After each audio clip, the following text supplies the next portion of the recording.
ketika kita berada di tengah-tengah kesukaran atau kesulitan. Kita sudah belajar bersama, saudaraku, mulai dari yang pertama, ayat yang pertama sampai pada ayat yang ke-6. Dan yang terakhir kemarin kita belajar bagian yang ketiga adalah perjanjian dengan Tuhan di dalam ketaatan sepenuhnya, di dalam melakukan apapun yang menjadi perintah Tuhan. Nah, pada malam ini saudaraku yang dikasihi Tuhan, di masa sulit apa seharusnya yang kita lakukan? Bagian yang keempat ini adalah sabar di dalam menantikan jawaban dari Tuhan, atau sabar sampai firman Tuhan turun. Saudara, kesabaran adalah satu kerinduan Tuhan untuk dapat kita miliki. Sebab orang yang tidak bisa sabar gampang gelisah, gampang kecewa, gampang putus asa, dan akhirnya undur dari jalan Tuhan. Dan orang yang undur dari jalan Tuhan pasti akan binasa, pasti akan mati di dalam lautan api kekal selama-lamanya.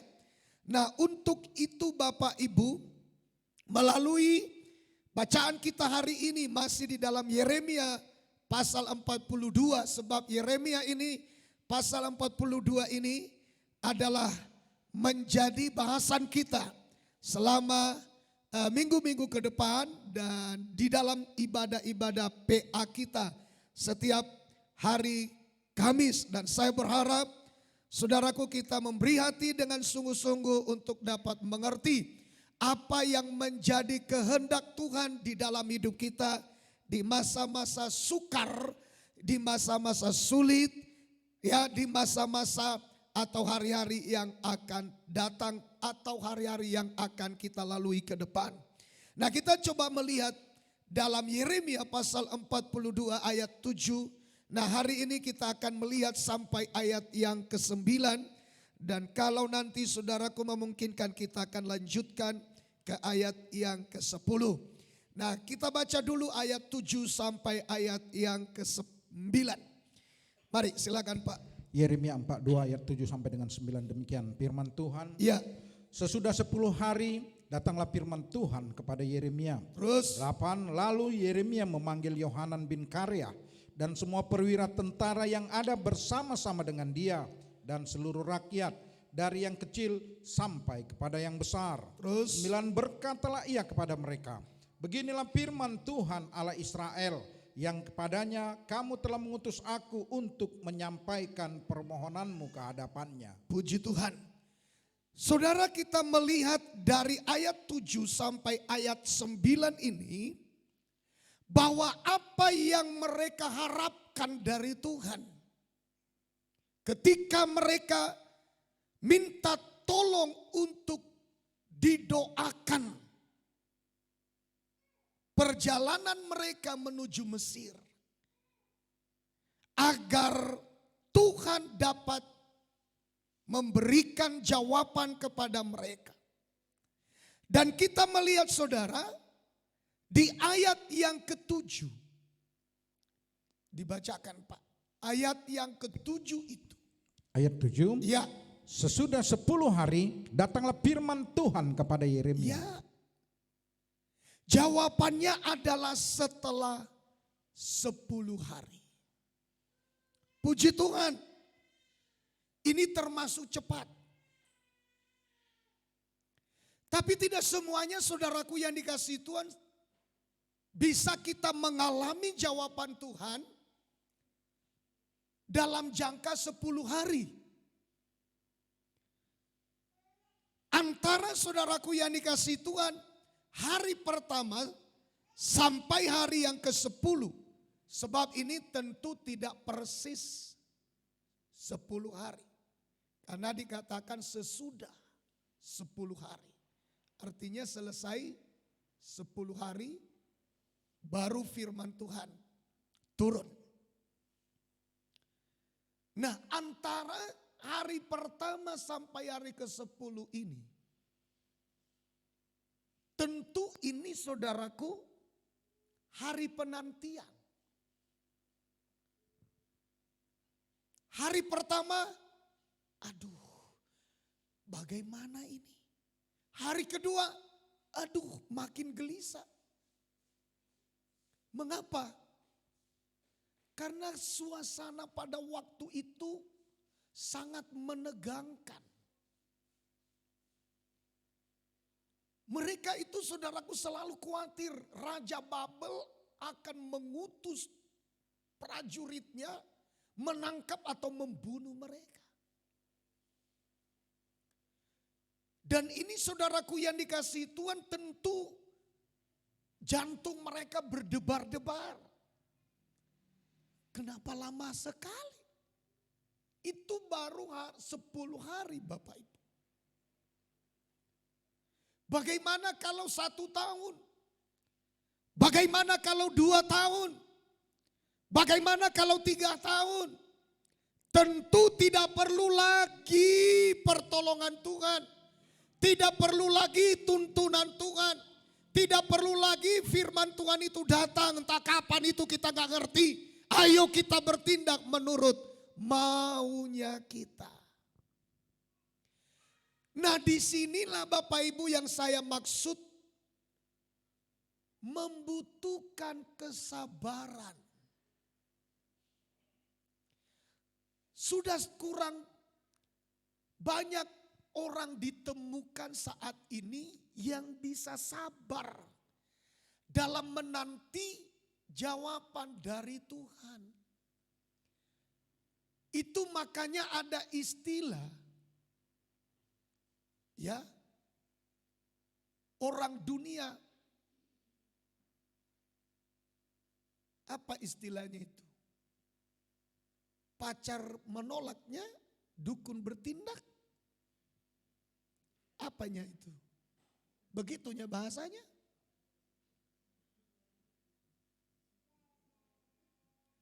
Hah? Oh ya. Cinta ditolak, dukun bertindak.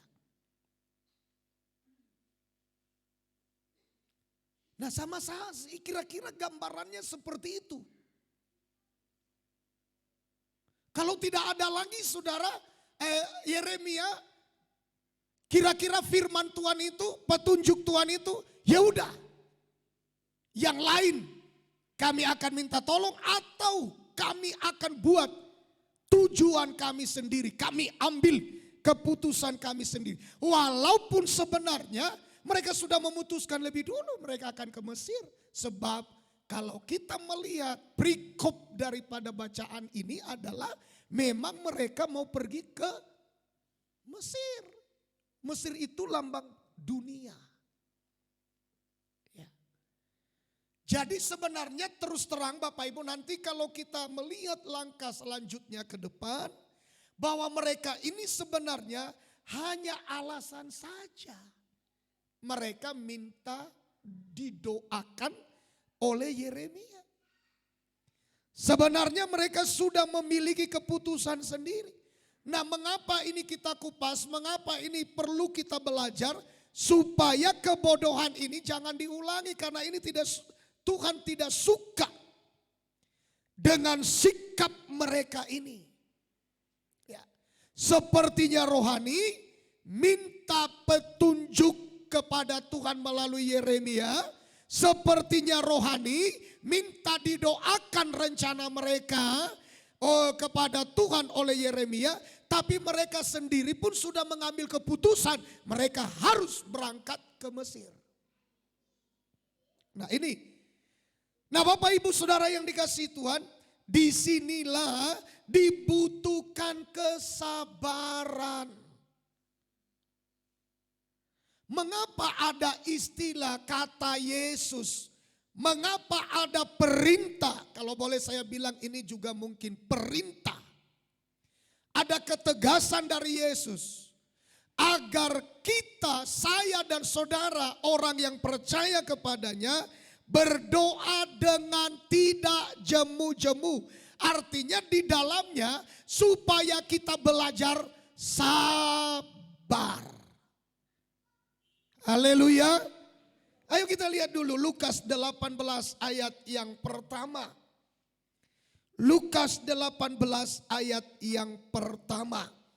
Kita lihat ya, silakan Pak. Demikian firman Tuhan. Ya.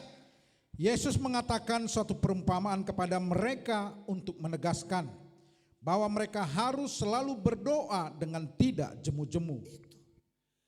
Artinya jangan bosan, sabar dong. Doa dengan tidak jemu-jemu.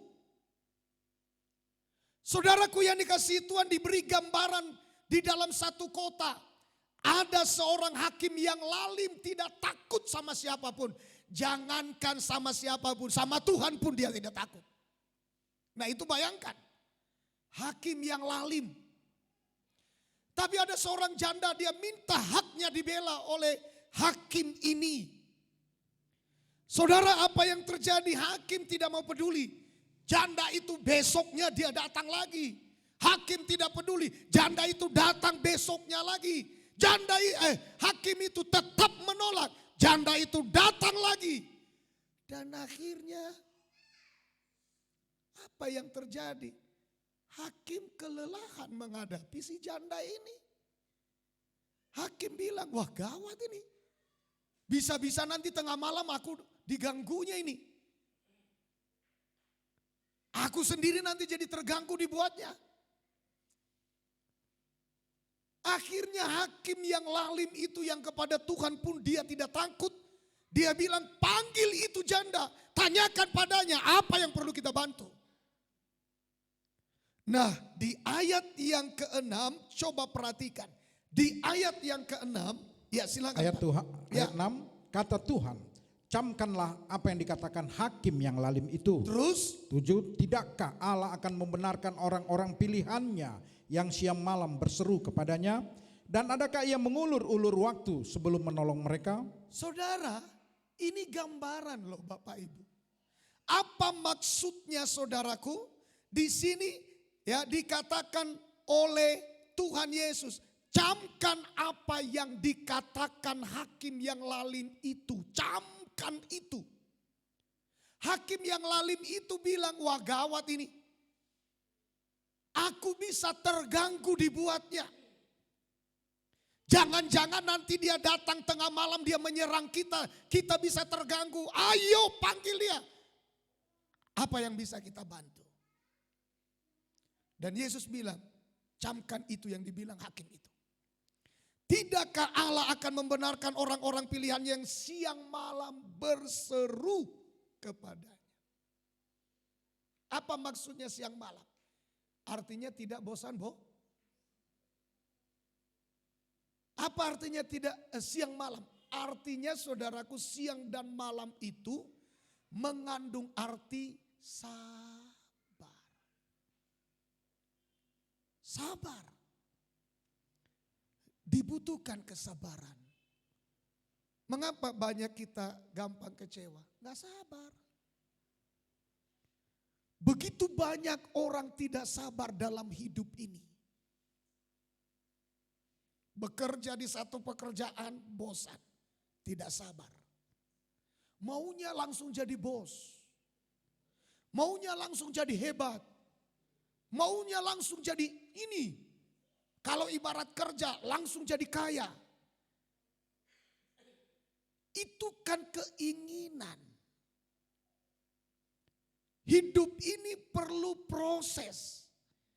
Hidup ini perlu dibentuk. Lagi pula nanti langsung jadi kepala belum tentu mengerti. Karena dia tidak langsung naik. Belum tentu dia sanggup. Jadi hidup ini saudaraku perlu proses. Perlu pembentukan. Perlu juga saudaraku Tuhan melihat hidup kita. Apakah bisa dipercaya atau tidak. Perlu juga dulu Tuhan melihat hidup kita. Apakah memang kita mengasihi Tuhan atau tidak. Perlu Tuhan melihat hati Abraham. Apakah dia lebih mengasihi Tuhan atau mengasihi anak tunggalnya itu. Gimana caranya? Dia dipanggil, Abraham, bawa anakmu itu. Berat gak? Berat. Tapi Tuhan mau lihat hatinya. Mengapa banyak di antara kita sulit melakukan apa yang difirmankan Tuhan? Apalagi berkorban ini, berkorban itu. Kenapa? Hati kita belum sampai mengasihi Tuhan. Berkorban waktu, berkorban tenaga, ibadah aja pun sulit kita perjuangkan. Ya iya dong Pak, kalau ada waktu aku mau ibadah. Kalau nggak ada waktu, ya apa boleh buat. Artinya Bapak Ibu, kita pun beribadah kepada Tuhan itu adalah ya kalau ada sisa waktu. Bukan sesuatu yang utama. Bukan sesuatu yang diatur adalah ini yang paling utama buat Tuhan. Bukan. Kalau ada waktu kapan enaknya saya datang. Tidak enak ya enggak usah datang.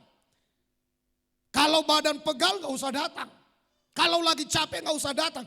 Padahal sebenarnya capek itu lalu kita bawa kepada Tuhan. Itu korban yang terbaik.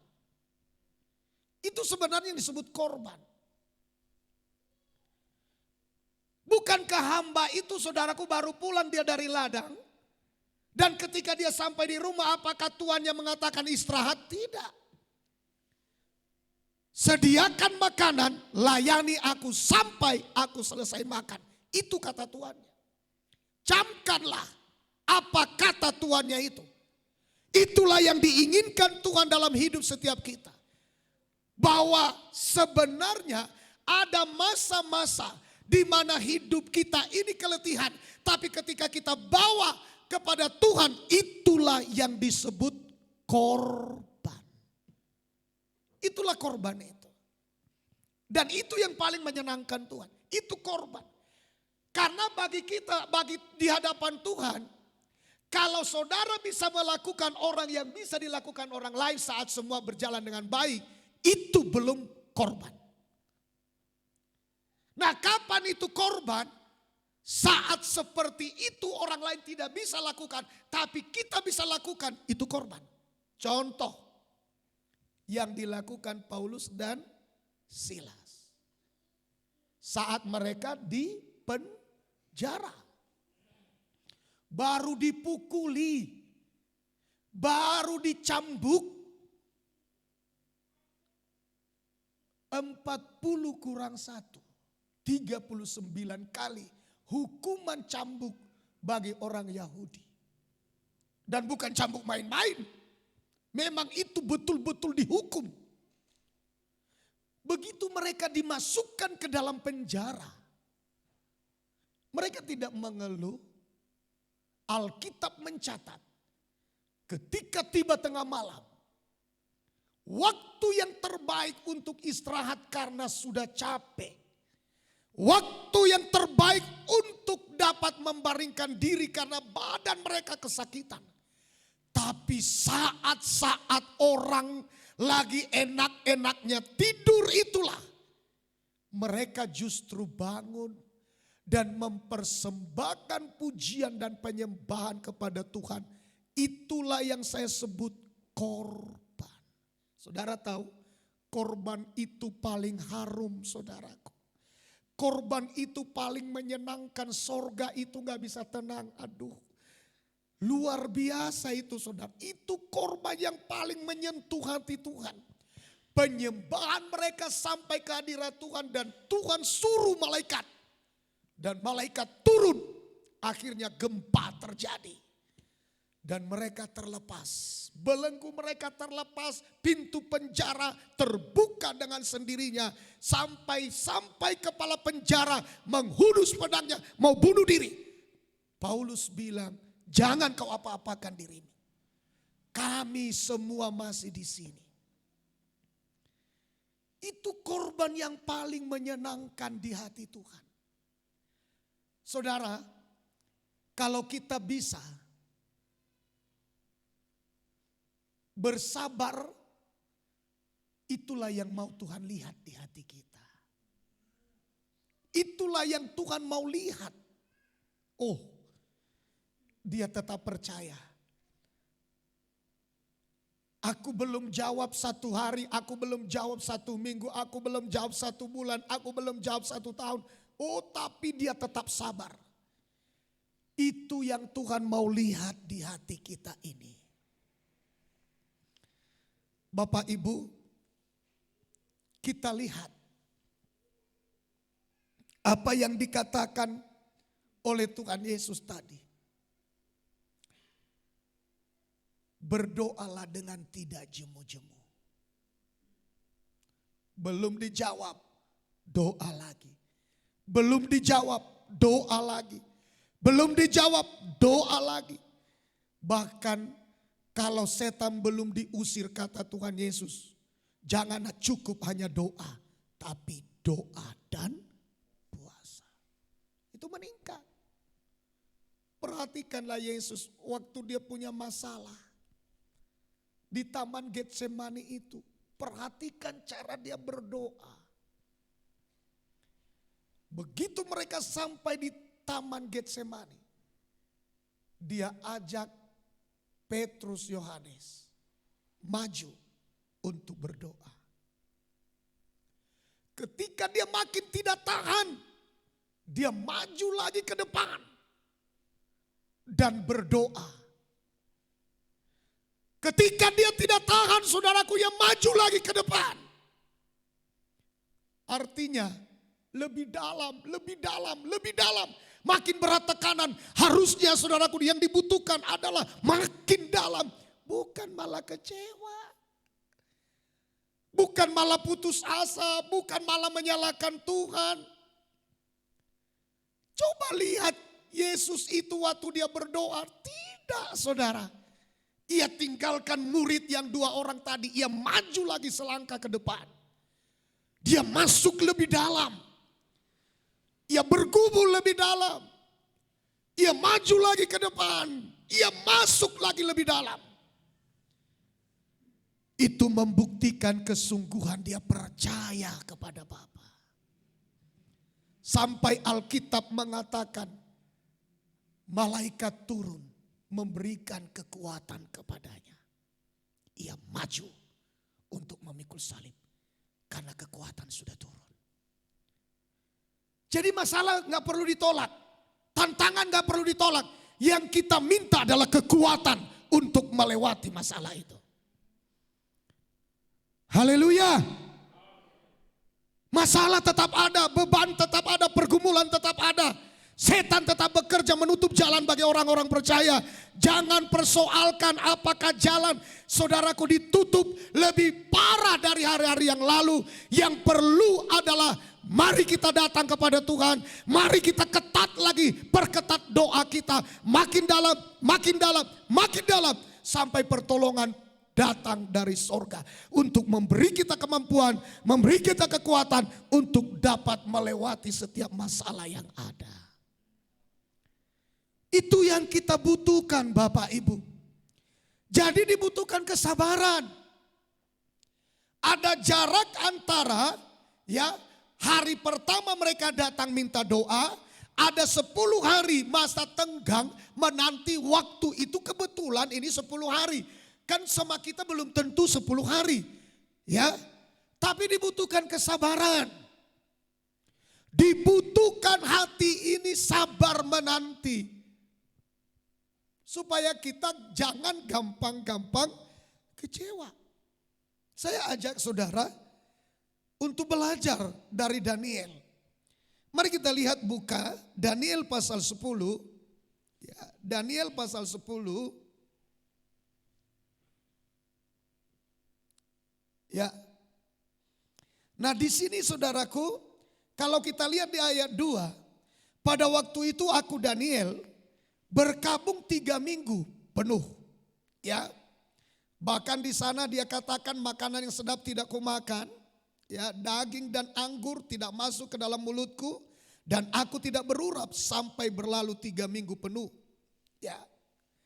Nah, saudaraku yang dikasihi Tuhan, kalau kita melihat, ya, coba Pak ayat yang ke-7, Mari kita perhatikan ayat yang ke-7.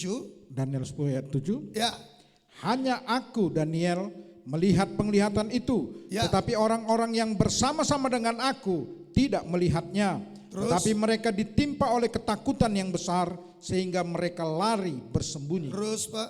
Ayat 8, demikianlah aku tinggal seorang diri. Ketika aku melihat penglihatan yang besar itu, hilanglah kekuatanku. Aku menjadi pucat sama sekali dan tidak ada lagi kekuatan padaku. Lanjut Pak. 9, lalu kudengar suara ucapannya. Dan ketika aku mendengar suara ucapannya itu, jatuh pingsanlah aku tertelungkup dengan mukaku ke tanah. Lanjut. 10, tetapi ada satu tangan menyentuh aku dan membuat aku bangun sambil bertumpu pada lutut dan tanganku. Terus. Katanya kepadaku, Daniel, engkau orang yang dikasihi, camkanlah firman yang kukatakan kepadamu dan berdirilah pada kakimu, sebab sekarang aku diutus kepadamu. Ketika hal ini dikatakannya kepadaku, berdirilah aku dengan gemetar. Nah, perhatikan ini Bapak Ibu. Kalau kita melihat kisah Daniel berdoa ini bukan waktu yang gampang. Pergumulannya berat. Pergumulan kita apa sih? Pergumulan Daniel itu adalah pergumulan bangsanya.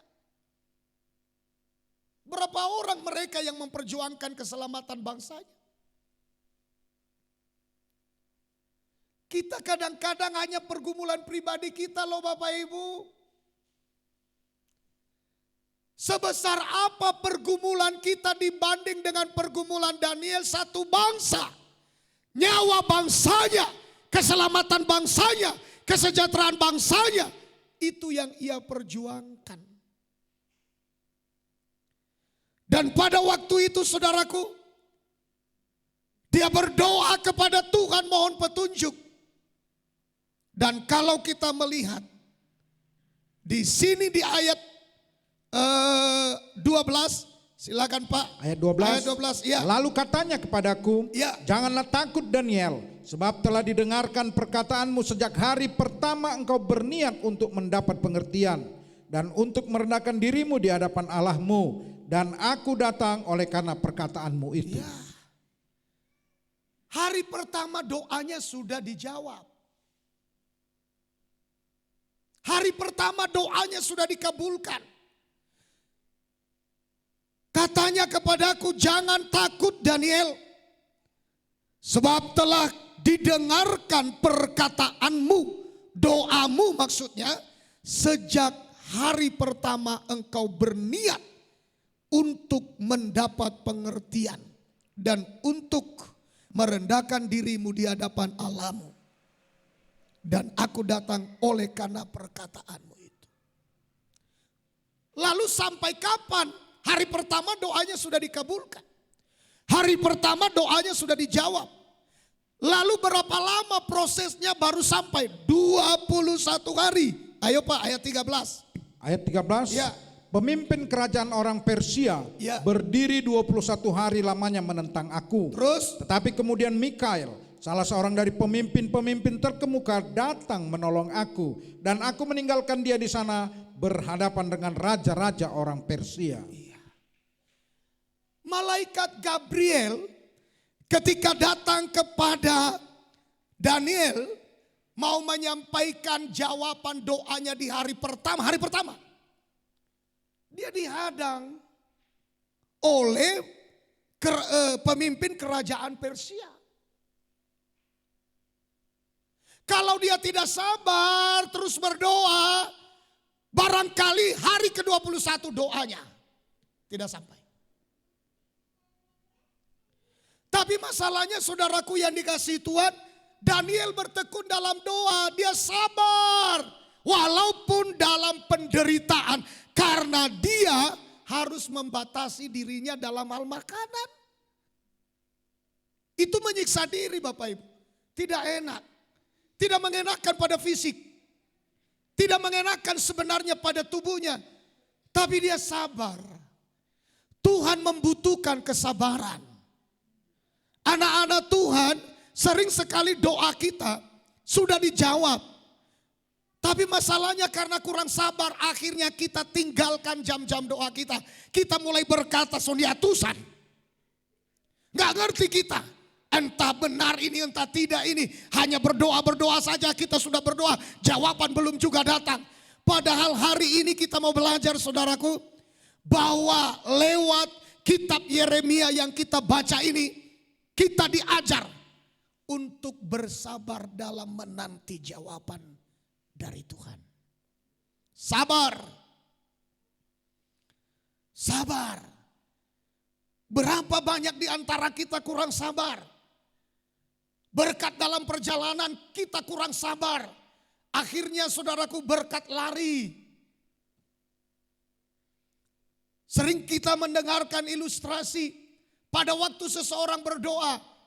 Lalu saudaraku 5 hari dia sudah berdoa, 10 hari dia sudah berdoa. Lalu saudaraku malah Tuhan bilang kepada malaikat, antarkan ini berkat-berkat ini. Ya keranjang-keranjang ini kepada dia. Ya itu orangnya itu. Tapi ketika malaikat nyampe sudah tidak ada di situ yang berdoa tadi. Ngabosan beibana dan sabar. Perlu sabar. Ya. Perlu sabar dalam hidup ini. Sabar. Ini daging ini sifatnya ini gak sabar ini. Apa yang tidak sabar Bapak Ibu? Daging ini. Hola nama ngalo don tutuhan. Daging oh. Jadi daging itu yang tidak sabar. Daging ini yang sering berontak kepada Tuhan. Makanya Alkitab berkata, ya, berilah dirimu dipimpin oleh roh dan jangan daging. Ya. Kalau kita dipimpin oleh daging, maka kita pasti binasa. Tapi kalau kita dipimpin oleh Roh Kudus, maka kita pasti akan dibawa sampai pada tujuan Tuhan Yesus kepada kita. Ini pasti harus kita camkan ini, ayat 11. Harus kita camkan ini Bapak Ibu. Ayat 11 silakan. Ayat 11. Ya. Katanya kepadaku, Ya. Daniel, engkau orang yang dikasihi. Camkanlah firman yang kukatakan kepadamu Ya, dan sampai di situ Pak. Engkaulah orang yang dikasihi. Ketika kita dalam penantian, ketika kita disuruh Tuhan sabar, bagaimana cara kita menguatkan diri kita? Camkan ini, engkau orang yang dikasihi. Haleluya. Iblis memang menuduh. Iblis itu memang kesenangannya adalah menuduh kita. Tapi lawan dia ada tertulis, aku adalah orang yang dikasihi oleh Tuhan. Yang dimaksud oleh malaikat ini, engkau adalah orang yang dikasihi, maksudnya di sini adalah engkau adalah orang yang dikasihi oleh Tuhan. Sebab yang mengutus dia adalah Tuhan. Pahamilah mengapa saya dan saudara adalah orang yang dikasihi. Kalau saya dan saudara tidak dikasihi oleh Tuhan, tidak mungkin dia memberikan nyawanya untuk kita ini. Siapa? Rupanya kita ini. Orang yang tidak layak. Manusia berdosa, manusia jahat, manusia munafik, manusia kotor, manusia najis, manusia sampah, kain kotor. Alkitab mengatakan bahwa kita ini adalah kekudusan kita, kesucian kita, kesalehan kita hanya seperti apa? Kain kotor. Gak laku. Mau jual di mana kain kotor? Ya kan? Saudara, tidak laku, itulah istilahnya sampah yang dibuang. Itulah kita ini. Tapi kenapa Yesus mau mati? Rela dia memberikan darah dan nyawanya. Berarti kita ini berharga di mata Tuhan. Makanya untuk meneguhkan kita supaya kita jangan gampang kecewa, jangan gampang mundur. Camkan ini, kita ini adalah orang yang dikasihi oleh Tuhan. Haleluya. Kita ini adalah orang-orang yang dikasih oleh Tuhan. Tidak iblis. Tidak mungkin Tuhan tidak menjawab pergumulanku. Aku adalah orang yang dikasih, lawan iblis itu. Saudara, pada waktu iblis datang menggoda Yesus. Pada saat dia lapar setelah 40 hari 40 malam puasa. Bukan berarti Yesus tidak bisa melawan iblis itu dengan cara lain. Tapi dia menahan diri.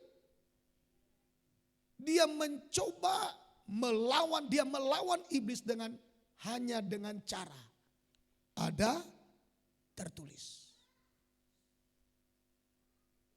Lawan iblis itu dengan apa yang tertulis.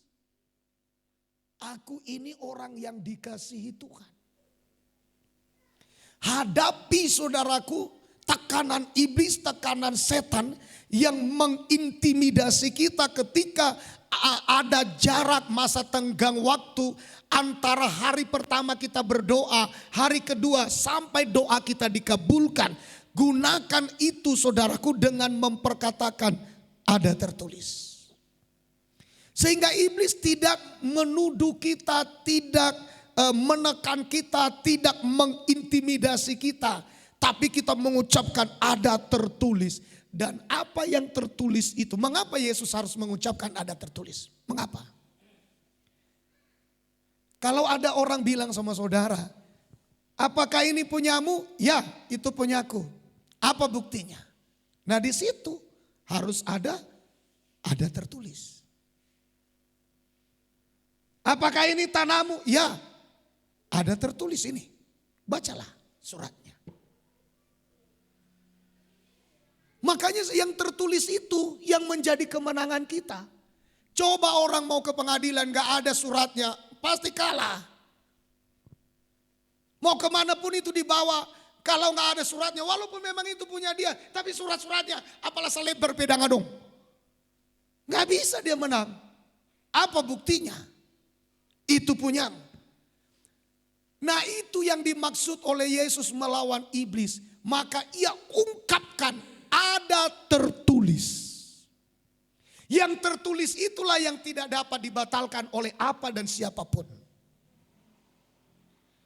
Jadi itu untuk membuat kita tetap sabar. Ucapkan yang tertulis sehingga intimidasi setan saudaraku yang dikasihi Tuhan atas hidup kita membuat kita tidak tertekan. Tapi kita menang ya. Kita bersyukurlah. Tuhan itu dahsyat loh saudara. Ya. Masa-masa sekarang ini kita tidak perlu takut. Ya. Ini hari-hari ini pandemi COVID-19 ini gereja ditutup.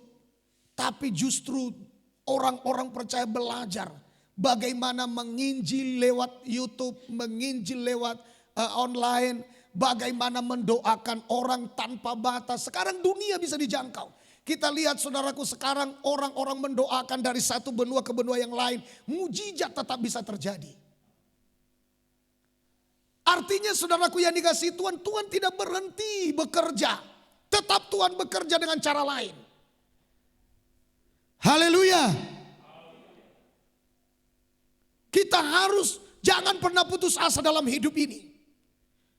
Karena Tuhan itu bukan manusia. Sabar dalam hidup ini, nantikan sampai jawaban dari Tuhan turun. Ya, pada hari Senin kemarin itulah yang kita sudah ada di sini mau berdoa, Bapak Ibu. Ya, itulah yang saya terima telepon, ibu yang ditelepon ya. Saya diminta doa ada seseorang, ya, tiba-tiba ini anak. Ya saya bilanglah dulu anak Tuhan ya. Karena mereka doa ya. Mereka lagi doa. Ya. Mereka lagi doa. Tiba-tiba pahopunya ya. Ya mereka ini udah badannya besar kali. Ya sebesar inilah. Lebih besar lagi dari ini. Iya. Tapi masih SMP. Besar. Tiba-tiba udah mau mati, lehernya dicekik, dadanya ditusuk, sesak nafas. Padahal mereka lagi doa. Ya. Nah itulah yang dibilang ya memang untunglah kemarin ya. Hampir saya bilang nggak usah karena kita mau berdoa. Tapi itulah saya tergerak, akhirnya saya turun, saya doa. Saya suruh video call biar bisa saya lihat orangnya. Video call. Ketika saya lihat orangnya terkapar, mereka sudah nangis mereka doa. Ya, mereka teriak-teriak. Mereka adalah orang-orang percaya yang mengerti doa. Tapi perlu dibantu, perlu ditolong oleh orang lain. Lalu saudaraku yang dikasih Tuhan, saya suruh coba dirikan dia, nggak bisa berdiri. Udah berapa banyak orang mengangkat dia nggak bisa berdiri. Mama badannya juga besar, ditambah lagi udah apa ya. Akhirnya saya bilang, coba dulu ambil tangannya, letakkan di kepalanya. Suruh doa, letakkan di kepalanya, angkat tangannya. Udah bagaimana? Nggak ada apa-apa. Oke, suruh saja topang dia, suruh bangkit berdiri. Ditopanglah, semua memegang. Ya kan? Semua memegang dia, ayo suruh tangannya ke dadanya yang sesak itu. Kau doakanlah. Bayangkan aku tidak pernah seperti itu sakit, tapi sambil geram, sambil coba-coba sajalah gitu. Langsung kusentuh ini, kulihat dirinya diapain, kusentuh ini layar ini. Itu. Layar ini yang kusentuh, karena kulihat dia kan di situ. Langsung kubikin tanganku di situ. Ya. Persis di dadanya yang sesak itu, di atas tangannya itu. Bahasa isi, ini layar ini yang kupencet-pencet. Kudoakan. Setelah kudoakan saya tengking saudara. Lalu setelah itu ayo lepaskan tangannya. Suruh dia berdiri. Berdiri. Bagaimana? Coba angkat tanganmu. Angkat tangan. Ayo jalan. Tanya bagaimana? Sudah enak Pak. Sudah pergi. Padahal saudaraku yang dikasih Tuhan lewat telepon ini. Nah kita menemukan sekarang, makanya saudaraku mau apapun dibuat iblis, kita gak gentar. Kenapa? Karena Tuhan bekerja dengan cara lain. Haleluya. Dan memang masalah ini gak pernah kita terkejut mengenai ini karena ibu sering ditelepon oleh ibu-ibu yang lain tengah malam. Mau jam 3, jam 4 pagi, wah sering itu datang telepon. Ya kadang-kadang, mama ada telepon. Siapa angkatlah katanya, tapi dia tidur terus. Sering, tapi doa tengah malam itu saudara. Kadang-kadang saya mau bilang kepada Bapak Ibu, iblis itu bekerja justru tengah malam. Ketika orang tidur. Sering sekali iblis bekerja. Itu makanya kalau anak-anak Tuhan tidak di dalam roh, serangan itu lebih tepatnya adalah ketika orang tidak tahu apa-apa. Sudah tidur. Dan justru di situ iblis bekerja. Dan hanya lewat doa di telepon. Ibu berdoa kemarin itu langsung lewat telepon dengan orang yang sakit COVID.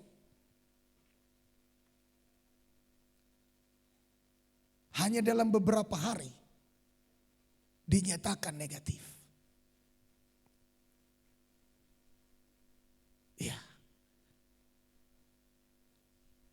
Saya juga ditelepon Marga Simanjuntak, orang sakit COVID sudah diantar ke Medan, ke Siantar Medan, itu saya sudah lupa. Doa lewat telepon. Sembuh.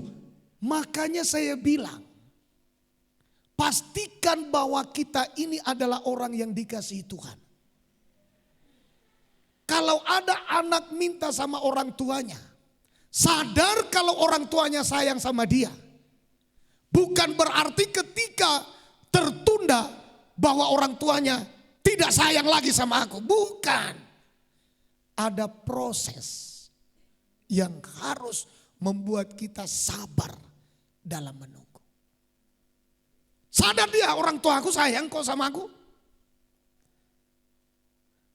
Pahamilah Bapak Ibu bahwa karakter Bapa yang di sorga itu adalah karakter yang siap selalu berkorban untuk anak-anaknya.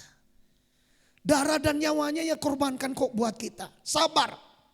Saya bangkitkan pengharapan kita dalam Kristus Yesus. Mari kita sabar. Tuhan mengasihi kita. Dia rela berkorban darah dan nyawa buat kita. Ia tinggalkan kesenangannya dalam kerajaan sorga. Ia rela menjadi manusia daging hanya demi kita supaya kita bisa diselamatkan. Di dalam tubuh manusia daging itulah ia menanggung semua akibat dosa kita hingga ia mati di kayu salib. Semua ia lakukan, semua ia kerjakan untuk kebaikan kita. Ia sayang kepada kita. Camkan Daniel. Engkau adalah orang yang disayang Tuhan. Engkau adalah orang yang dikasihi Tuhan. Doamu sudah dikabulkan ketika hari pertama engkau berdoa. Karena engkau ingin mengerti akan sesuatu yang engkau mintakan itu kepada Tuhan. Engkau orang yang dikasihi. Masalahnya 21 hari aku dihadang oleh penguasa Persia. Dan ini sebentar lagi aku lagi mau berangkat dan akan berhadapan lagi saudaraku dengan siapa lagi? Lanjut, kita baca dari selanjutnya Pak, ayat 13 dulu. Mari kita perhatikan Bapak Ibu. Ayat 13. Ya, ayat 13 dulu. Pemimpin kerajaan orang Persia berdiri 21 hari lamanya menantang aku. Tetapi kemudian Mikael, salah seorang dari pemimpin-pemimpin terkemuka, datang menolong aku. Dan aku meninggalkan dia di sana berhadapan dengan raja-raja orang Persia. 14. Lalu aku datang untuk membuat engkau mengerti apa yang akan terjadi pada bangsamu pada hari-hari yang terakhir. Sebab penglihatan ini juga mengenai hari-hari itu. 15. Ketika dikatakannya hal ini kepadaku, kutundukkan mukaku ke tanah dan aku terkeluh. 16. Tetapi sesuatu yang menyerupai manusia menyentuh bibirku. Lalu kubuka mulutku dan mulai berbicara. Kataku kepada yang berdiri di depanku itu, Tuanku, oleh sebab penglihatan itu aku ditimpa kesakitan dan tidak ada lagi kekuatan padaku. Ya, sampai di situ saja Pak. Nah, kita melihat Bapak Ibu bahwa ada penguasa-penguasa, satu kota, satu bangsa, satu daerah, satu wilayah yang harus kita kalahkan dulu. Itu yang dimaksud oleh Tuhan Yesus. Kalau engkau masuk ke dalam satu rumah, dan kalau engkau tidak ikat dulu orang kuatnya, bagaimana engkau bisa masuk dan mengambil apa yang engkau perlukan di sana? Jadi inilah yang harus dimenangkan dulu oleh Daniel selama 21 hari dalam doa puasanya itu menurut cara dia berpuasa pada waktu itu. Nah, untuk merebut sesuatu, untuk mendapatkan sesuatu, saya menemukan di sini butuh kesabaran Bapak Ibu. Butuh perjuangan, butuh ketekunan, butuh kesabaran dalam menanti jawaban daripada Tuhan. Sabar, tekun, ya, dan terus saudaraku yang dikasih Tuhan berjuang sampai pertolongan itu datang. Dan yang pasti Tuhan pasti akan jawab. Yang pasti Tuhan mengasihi kita. Yang pasti Tuhan sayang kepada kita. Masalahnya ada yang tidak senang. Ada orang kuat di wilayah itu, ada orang kuat di daerah itu, ada orang kuat di kota itu, ada orang kuat di bangsa itu yang harus dikalahkan dulu. Dan itu hanya memungkinkan bisa ditaklukkan lewat ketekunan yang sungguh-sungguh. Kalau setengah-setengah tidak mungkin kita bisa menang. Ya, saya sedih Bapak Ibu mendengar ada orang kawin sama ular, sampai punya anak dan tidak pernah nampak. Ya, kan ngeri. Ini semua pekerjaan iblis. Kalau saudara baca kitab Efesus pasal yang ke-6 ayat 12. Coba dulu ditampilkan ayat itu. Ya. Pasal 6 ayat 12. Silakan Pak. Demikian firman Tuhan, karena perjuangan kita bukanlah melawan darah dan daging, tetapi melawan pemerintah-pemerintah, melawan penguasa-penguasa, melawan penghulu-penghulu dunia yang gelap ini, melawan roh-roh jahat di udara. Perhatikan ini dengan baik Bapak Ibu. Ada di daerah itu susunan pemerintahan alam roh. Jangan dianggap enteng. Di kota ini ada pemerintahan alam roh. Ada penguasanya, ada penghulunya, dan ada roh-roh jahat. Jadi bukan gampang. Ini harus saudaraku diperangi. Di belakang itu mati-mati itu diperhatikan dulu. Mungkin ada yang goyang. Ini dibutuhkan ketekunan untuk melawan ini. Nah, perhatikan baik-baik, saya mau sampaikan kepada kita. Ngeri-ngeri sedap saudaraku ya. Perhatikan. Biasanya yang disebut karena perjuangan kita bukan melawan darah dan daging, tapi melawan pemerintah-pemerintah, melawan penguasa-penguasa, melawan penghulu-penghulu dunia yang gelap ini, melawan roh-roh jahat di udara. Ada berapa lapis ini? Sebagaimana struktur pemerintahan yang ada di kabupaten kita ini, demikian juga struktur pemerintahan di dalam alam roh. Itu tingkat kabupaten, tingkat kota madya juga, tingkat provinsi, tingkat satu bangsa, negara.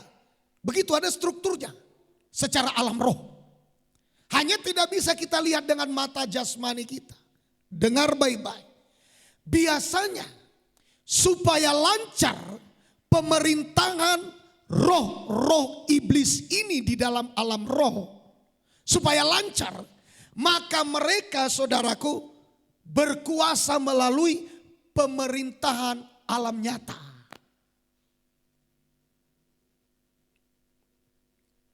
Untuk lebih mempercepat kutuk itu masuk dalam satu kota kah dia, dalam satu bangsa kah dia, dalam satu provinsi kah dia? Ya. Biasanya seperti itu. Pemerintahan yang tidak takut akan Tuhan, pemerintahan yang tidak mengenal akan kebenaran, biasanya iblis bekerja sama dengan itu. Itulah maka pemerintahan dalam alam roh biasanya memerintah melalui pemerintah yang ada secara lahiriah, secara fisik. Itu makanya perlu didoakan pemerintah kita, supaya mereka jangan menjadi alat pemerintah alam roh. Haleluya. Haleluya. Itu makanya kita perlu doakan bangsa kita. Kita perlu doakan pemerintah kita. Kita perlu doakan kota kita. Kita perlu doakan pemerintah di kota kita. Tujuannya apa? Supaya pemerintahan iblis di dalam alam roh jangan memerintah melalui pemerintah di alam nyata. Mereka berlawanan arah.